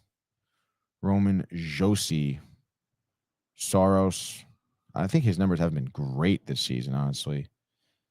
Maybe that's a reason why. Say Saros, 2.91 goals against, 9.47, but actually not terrible. I guess Gustav Nyquist. Maybe another team who can, if they add a piece at the deadline. Ryan O'Reilly on the team too. Still, that's crazy. We're back. Yeah, if they add a good piece at the deadline, I can see them being locks to get the playoffs. Yeah. No, I know what you mean. And then we saw Columbus. I had a feeling it wasn't the Gaudreau hat trick like I thought, but 5-2 over Calgary. You would think a lot of stuff's got to change with Calgary. I mean, it's just been very mediocre the last 2 years. Kadri and Huberdeau, I don't know how much their stock is going to be, but again, you may have to get them out of there. I know their contracts, and I'm not sure how much they're held up for, but. And especially Huberdeau. He just seems like he's just like standing there. At least Kadri's numbers are decent. 16 goals, 22 assists. Yeah, I guess. But I mean, he was putting up 80 points. No, you're right. With Colorado. So I mean, it's nothing what they expected. So I don't know, dude. It's tough. It certainly is tough. Especially for a team that was just pushing into the playoffs 2 years ago with Johnny Gaudreau. But I guess I'm sure Gaudreau, I don't think he didn't have any points last night at all, right? He wasn't on the score sheet. No. I'm sure it still felt good for him to get a win. Nonetheless. And I mean, I don't know. These are two teams that I really obviously don't see in the playoffs, either one of them. No. And two teams that need to take a deep, hard look inside and change some few things, So what was your thoughts? 3-0 Oilers, 15 in a row. I mean, that's expected against the Blackhawks. McDavid, 2 goals and assists. I might have said that. Calvin Pickard with the shutout. Again, I mean, expected to beat the Blackhawks. So 15 wins, though, is no small feat. That is no small feat. Good for them. They've beaten a lot of great teams. But again, it's Oilers. I think Oilers, Avalanche, Western Conference Finals. Yep. I don't think Who's so. beating the Oilers besides Colorado? Dallas? No. Vegas? What's Eagles' situation, though, you know? Doesn't matter. They don't even necessarily need him, dude. I feel like they need him, though. The Kings could beat the Oilers. The Kings are beat. Stop it, dude. The Jets? Like, come on, honestly. The Jets aren't doing anything. If the Canucks? No way. I just think come on. I don't know, dude. Just watch out. Edmonton is what, 28-15 right now. Yeah, but think about what did they start out? 3-11 or something? No, yeah, literally. It's this 15-game win streak that's like propelled them into right now 6th place, I think, in the West. But think about it. I mean, before this streak, there were 13-15. 13-15? Sure. Probably even less than that. 15. No, yeah, 13-15. So I mean, I don't know, dude. Like, they're gonna come back down. You're not gonna win out the season. Okay, they're gonna come back down to earth, and then it's about how they respond, and we'll see. I mean, that's a team that hasn't had great goaltending, or great defense. And I mean, Calvin Pickard shut out against the Blackhawks. I mean, it's good for him, good for Pickard, the backup tender, but is he gonna do that against a better team? Probably, most likely, definitely not. You know? Yeah, backup tender though. Skinner's been doing well. I mean, Skinner's been one of the best goalies in the league. But again, this is a team. I mean, they're almost like the Dodgers of the NHL. They can have a good regular season record, but in the playoffs, they just are not winning. So we'll see. Tim Harrington says, "Tony, how about Kemp, baby?" Adrian Kemp, dude. Yeah, I think Tim. By the way, we had a great chat. Called in hockey segment. I think when you weren't here, okay, we had like a 20-minute conversation about hockey with him. It was great. That's awesome. He put like a nice prop bet on Kempy. Dude. It hit. It did hit. I believe it did hit. It was anytime goal scorer, and he scored. He did score, and then I think he took the over on shots. I don't know if that one hit though. But he'll be on the ice again tonight, dude. So let's go. Let's fucking go. Yeah. And speaking of tonight, we got 4 games here. So let's cue it up again, baby. Let's go, baby. Back to the frenzy. It is Friday at the Garden in the National Hockey League. Starting off, like Brian said, at Madison Square Garden. The Rangers are taking on the Las Vegas Golden Knights, who Brian cannot see being the Oilers. Coming out of the West here, but nonetheless, the Vegas Golden Knights are plus 135 on the road, mind you. They're plus money. It is tight, but obviously the Rangers favored here at home. Logan Thompson slated to start there for the Golden Knights. Over-under at 5.5. Excuse me, Brian, what do you think here? 5.5. Well, if you can't beat the Oilers, how are you beating the New York Rangers? So we've talked about it. Lost to the Sharks. Things haven't been going well recently ever since they came back from the winter break. But this is a turning point game. This is a game that you need to win. So you want to see the Rangers punch the Knights in the mouth from the get-go, get on the board early. Let's get Panarin to 30 goals and have 2 assists as well. Shesterkin, let's do like a 30 of 32 in net. And let's have the Rangers hitting the over and winning this game 4-2, back to their winning ways, Tony. And we've seen them beat a lot of the upper echelon teams in the league this year. Absolutely. They have risen to the occasion. We're at the Garden. It's the weekend. People are going to be hyped. The place will be rocking. I think a big key to the Rangers' success is going with what you know, who your top goal scorers are. That is Artemi Panarin, the bread man. I am calling it right now. Hat trick for Artie, Brian, okay? Josh B. riled right now. Igor looking great in net, shutting down the Vegas Knights. Rangers win 5-2. So hitting that over. Rangers in the over, baby. Next game up, we're going to be going not too far away, but we're going to Pittsburgh. The Penguins are hosting the Panthers, dude. Florida coming in here at 29-14-4. The Penguins 21-17-6. Florida on the road here is minus 135. That leaves Pittsburgh plus money at home. We know that. Why? Because the Pittsburgh Penguins suck. Over under 6.5. What do you think, Brian? Got to go with the better team. Give me the Panthers here. Pittsburgh is kind of average. And, Kachuk talked about how he hasn't scored as much this year. The 2 goals last game, maybe that gets him going. Reinhart, Tony, 60 points this year. I can see him scoring. So I think this is a back and forth. It's close, but give me the Panthers in the over. Panthers 4-3 over the Penguins in overtime. Absolutely love it. Give me Panthers and the over as well here. You know what? Actually, have any different picks? Panthers and give me Panthers in the under. How about that?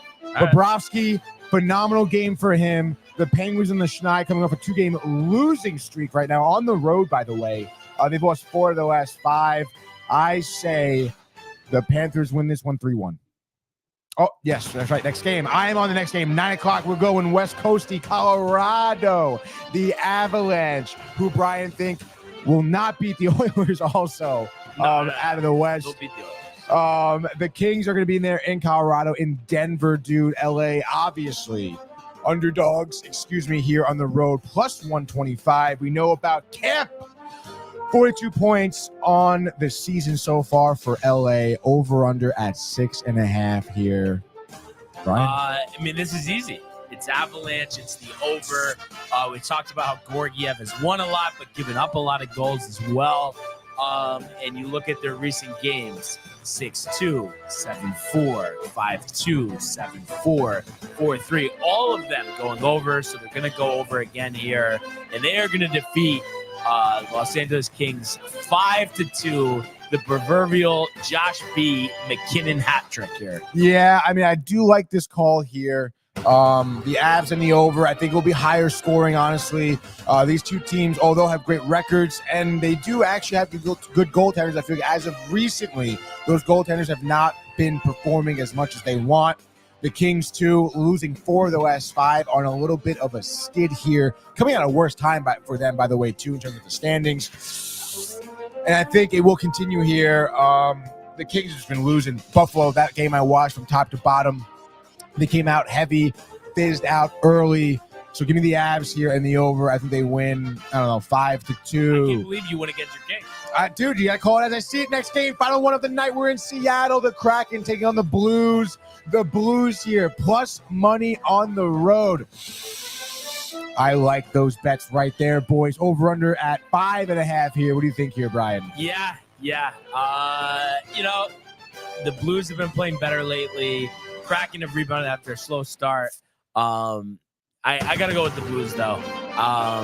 And I think Kyrou with 2 goals. Binnington pitching the road shutout. So we're going to say Blues in the under, 3-0.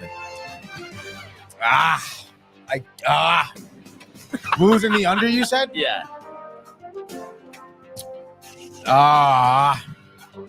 Give me, I do like the Blues, but I love Joey Decord on the Kraken. He's from BU, though. Fuck that. Fuck BU. Fuck Boston. Let's go Blues. And the over is going to be scoring a lot. I think Binnington's going to suck. Decord's going to suck, too. The Blues, Kevin Hayes, 2 goals, 1 assist. Kyrou with another 2. I said the Blues win this one 5-3. So Blues in the over right there, Brian. How about we agreed on all the winners? You said Blues in the over again? Yeah. Oh, no.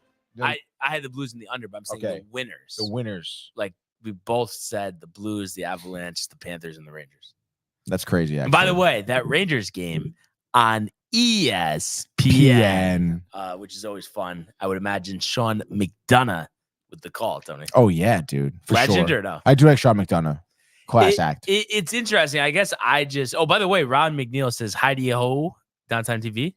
Oh, wow. Ryan McNeil, dude. Haven't heard you in a long time. The drinking. Ryan used to love that joke, dude. Yeah. And then Josh B, of course, hype for the Chell Frenzy. Let's go, he says. Yeah, let's go. We know he's jacked up just in terms of bless you. Just in terms of bless you. Like, let's go, Rangers. I mean, there's just... No, he's tired of it. Doesn't want to hear it. Are you nervous for tonight? Yeah. Honestly. Yes. 1 to 10. Nervous. 7. So you're expecting, you check your phone, 2-0, first period, halfway through. No, I don't know about 2-0. I'm thinking middle of the second period, it's 2-2, and I'm like, oh god, dude. And then sweat it out, dude.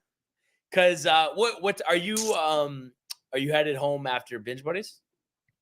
We have a little writing crew session here. We're gonna have a little meeting here with Manny and then Renee, Mike, and I, and then I'll be out, dude. So you would say wheels on the ground, maybe at 3:30. Yeah, I'll say 3, between 3 and 3:30. Yeah. So 3:30, the traffic. So you're getting home at 6. I fucking hope not. Because how long does it usually take with a little traffic? With a little traffic, 2 hours.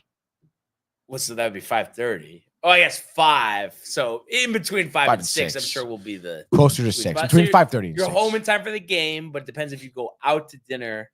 Or is the dinner tomorrow or tonight? Dinner's tomorrow. Tonight, my brother goes with his girlfriend, just them two, for the birthday. So is this just like a Rangers night at home for you? Yes. Oh, so that's actually dope. It could as long be. as they step up. Correct. Step up. Let's go. Because embarrass yourself. Do your parents like watching the Rangers or no? Yeah, they like it because I like it, obviously. Yeah. But my dad gets a good kick out of it. What's your TV setup at home?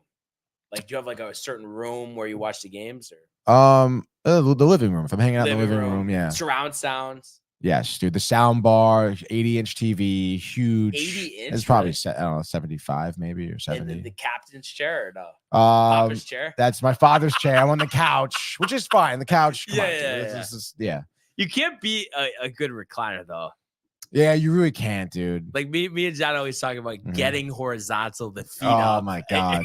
I do like the spot on the couch though, because there's a sectional my parents have. So and it's then like you an L. have the foot. So the foot are up, you're facing the TV, and you're in the corner too. So you're just like, and it's swayed. It's fucking. Oh my god, it's like one of the best couches I've ever been on. That's awesome. That's awesome. Love it, dude. And then a couple more here. Josh B saying, "Let's go, fucking Rangers! Need to get out of our heads, out of our asses." Yanni saying, "Happy birthday to your brother Tony," and Matthew saying, "Sit in your captain's chair." Matthew's seen the captain's chair.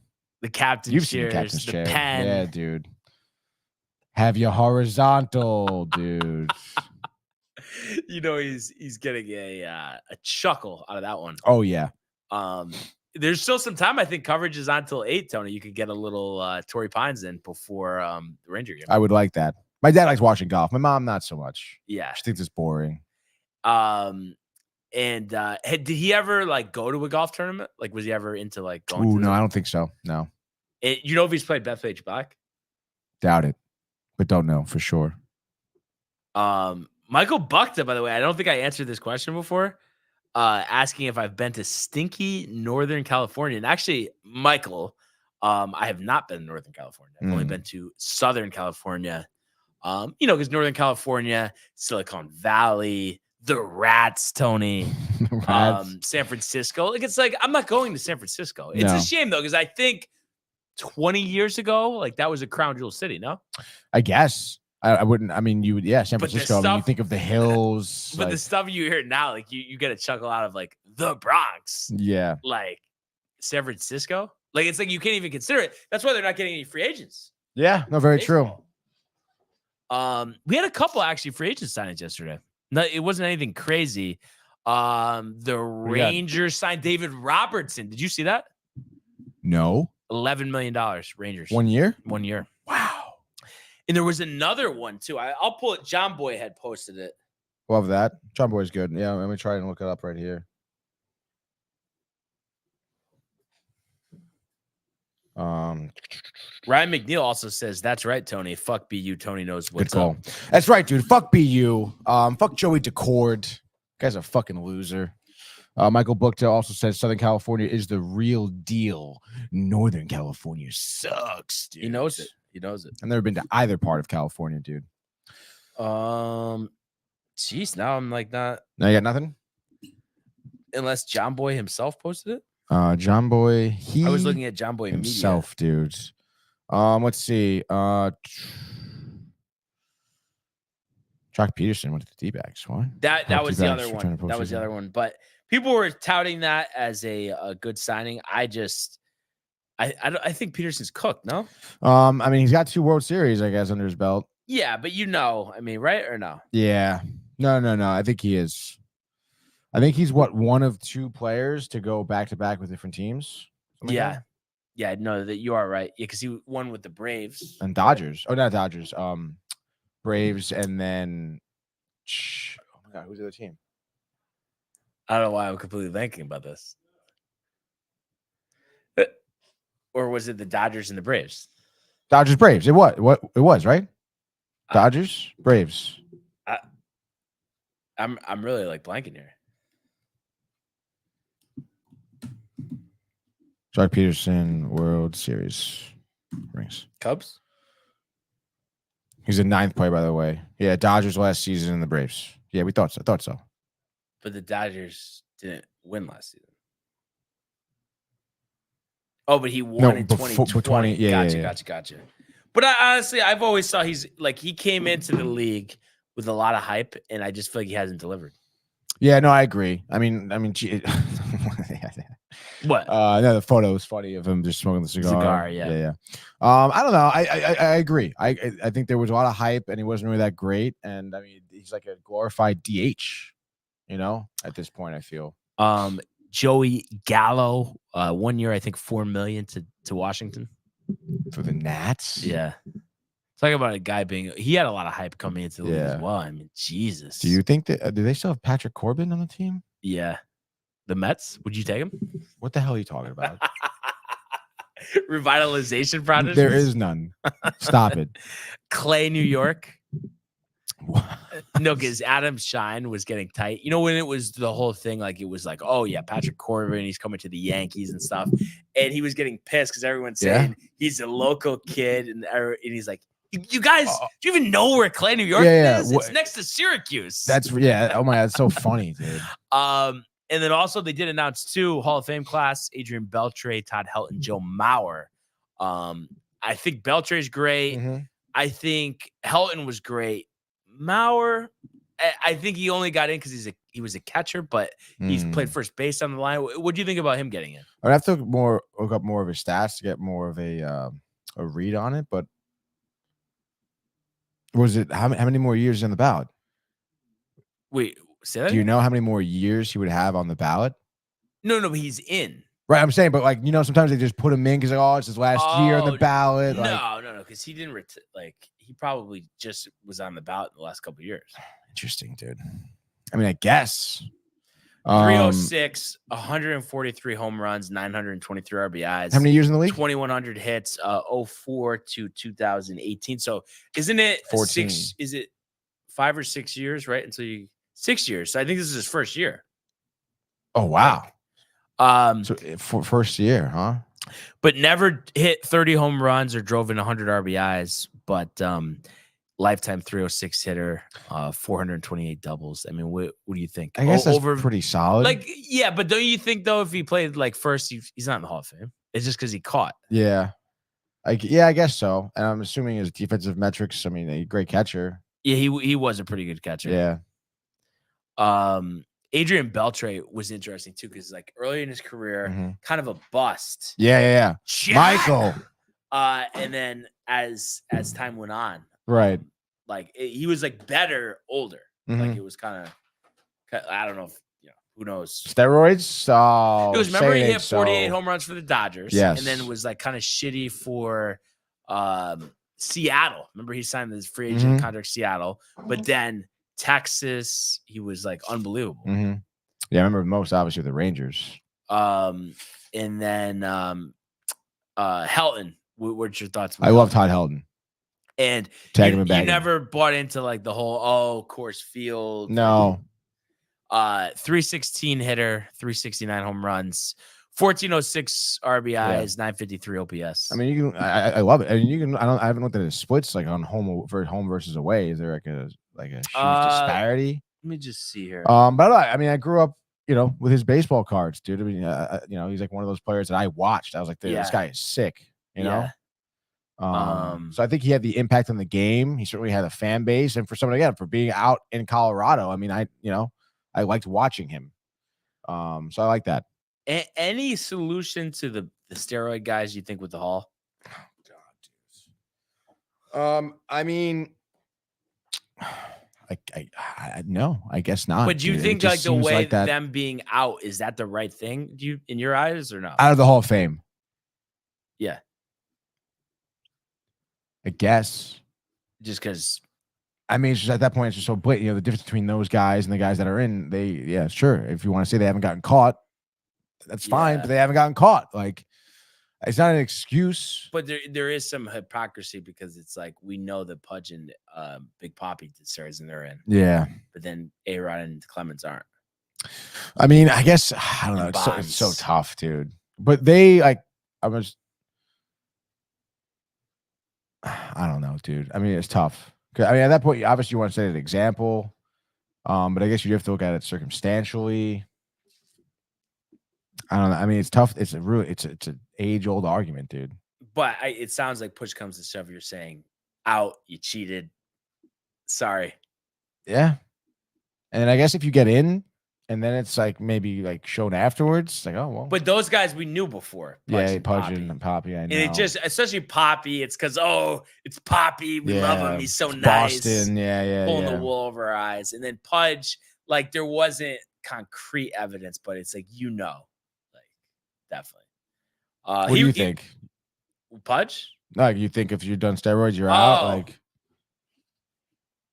I know, it's so tough, dude.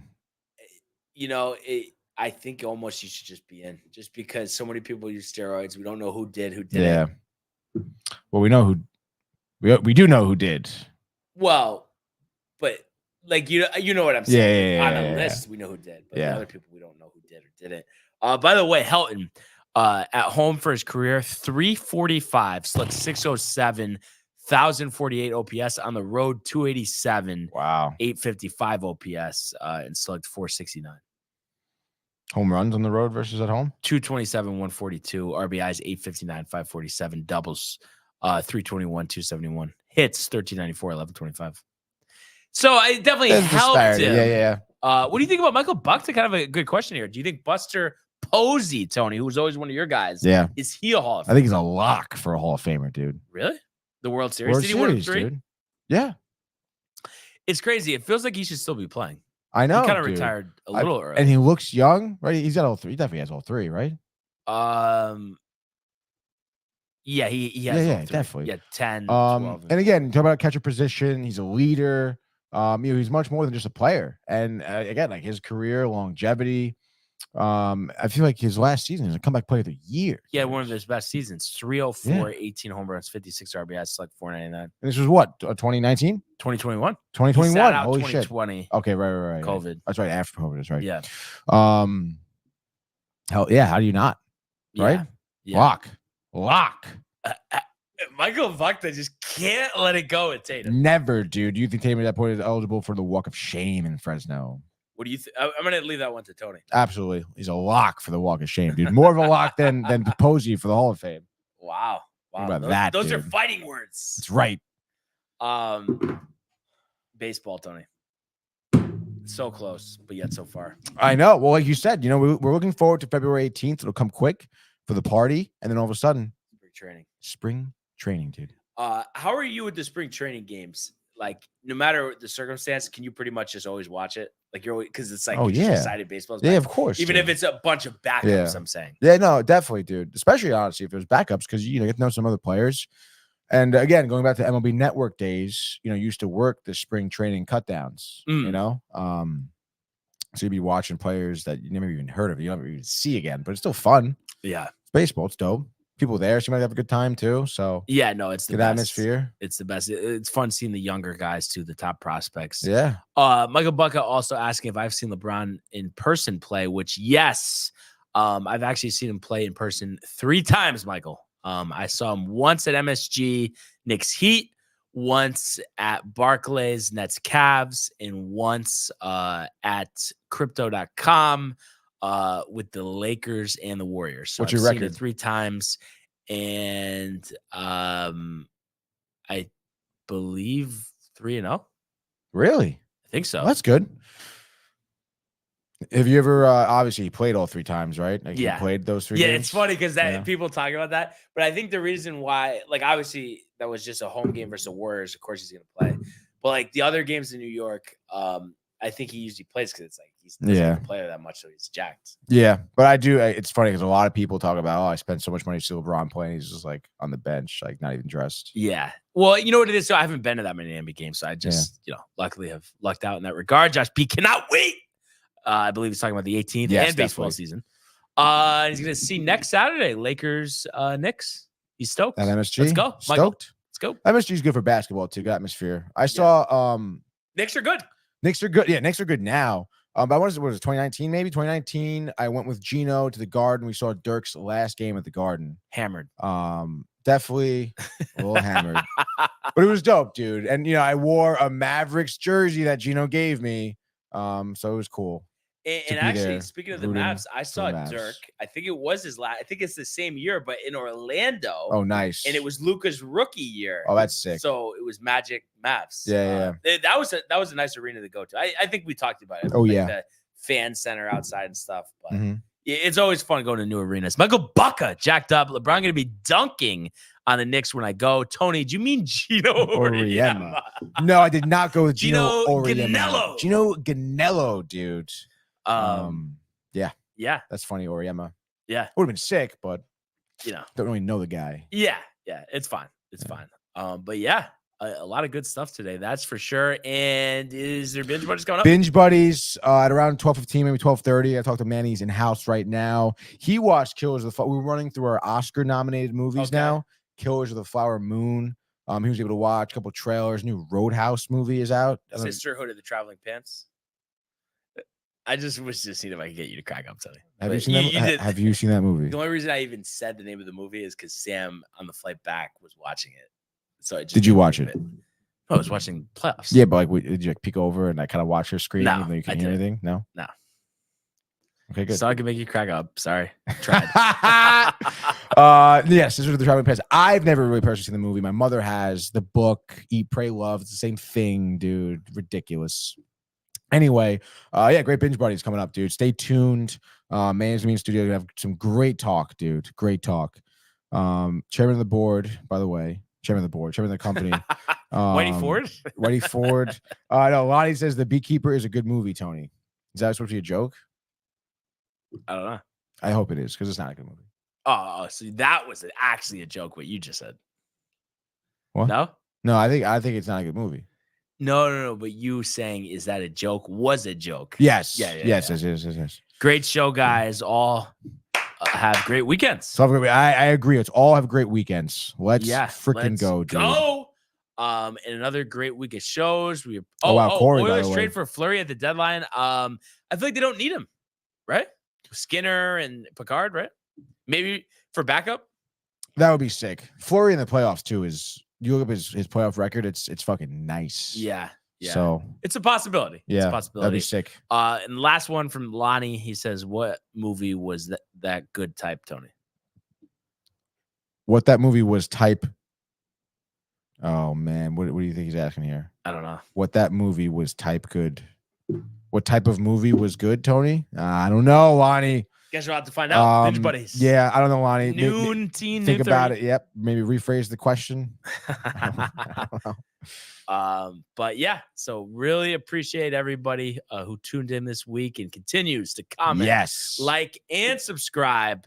And he was saying it was type good. Is he messing with us right now? I don't know. I tried though. But everybody check out all the archives on the YouTube page, Tony, Michael, Renee, and Jay. Costume merch, downtimetv.com, where everybody to enjoy their weekend, enjoy the game. Let's go Rangers! Let's go Rangers! And we will see you on Monday. Hey guys, Tony here from Downtime TV checking in. I want to thank all our fans out there who's been liking, subscribing, sharing our content. You guys are the best. You guys are our bloodline. You make us love what we do. Thanks again.